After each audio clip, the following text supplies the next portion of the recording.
Hello guys, and welcome back to Kerbal Space Program. Obviously it is the same day, so I'm going ahead, I recorded it again. But anyway, if you don't know me, I am Fluffy, and I'm going to go ahead and make a tank, and we are going to sort of proceed to blow stuff up and actually have a goal of blowing everything up. So I'm going to go ahead and do a whole new module thing.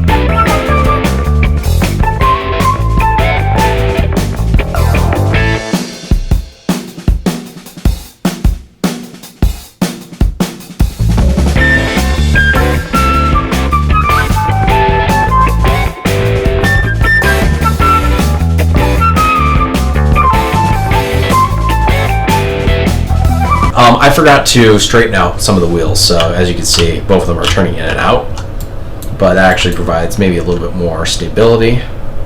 And I forgot to have a button that toggles this, so that's a different thing. So let's start out with a very somewhat harder shot. Not really, I lied.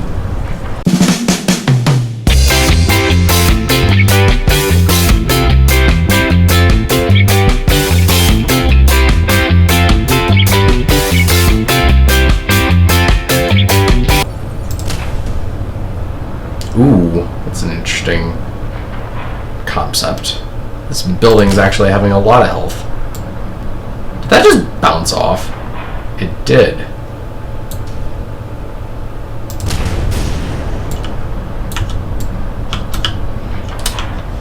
Well, that's interesting. Try to destroy everything. I never really destroyed every building before, as far as Kerbal Space Programs has been concerned. I have gotten close, but you know, then again, I could just get tired and I give up. Ooh, I like the sort of the cloud effects that they do in this game. You know, it's actually very, you know, it's very stylized for this game. And turn. Ooh, this thing can actually do a really good turn. Apparently, this is not destroyable.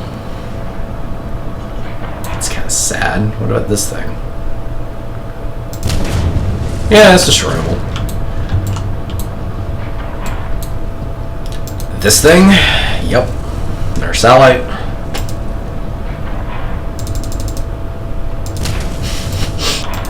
The turret's actually quite responsive to where it is on the ground, so it's really hard to, you know, aim and reload. This would actually be good as a multiplayer thing, but I don't think Kerbal Space Program's doing a multiplayer thing yet. I could try sniping something out in the distance. Oh, and this is the only weapon in the mod that actually pushes the actual player like vehicle back, which that's also a very cool thing. That just, yep, it's gone. That is like one robust house. Whoa. Yeah, that's something we do not want to do. Stop the car! What? Oh. Okay, so it looks like we have about 3 buildings left. I believe. This is the best of my knowledge. Oh, look at all this beautiful destruction. Oh, ran into something. Backwards. Oh, do I have a flat? Yes, I have a flat.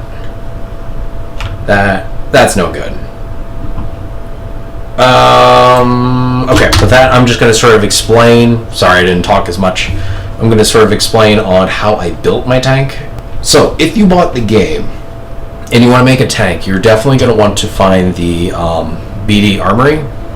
I'm going to go ahead and provide a link in the description to sort of point you to the mod page.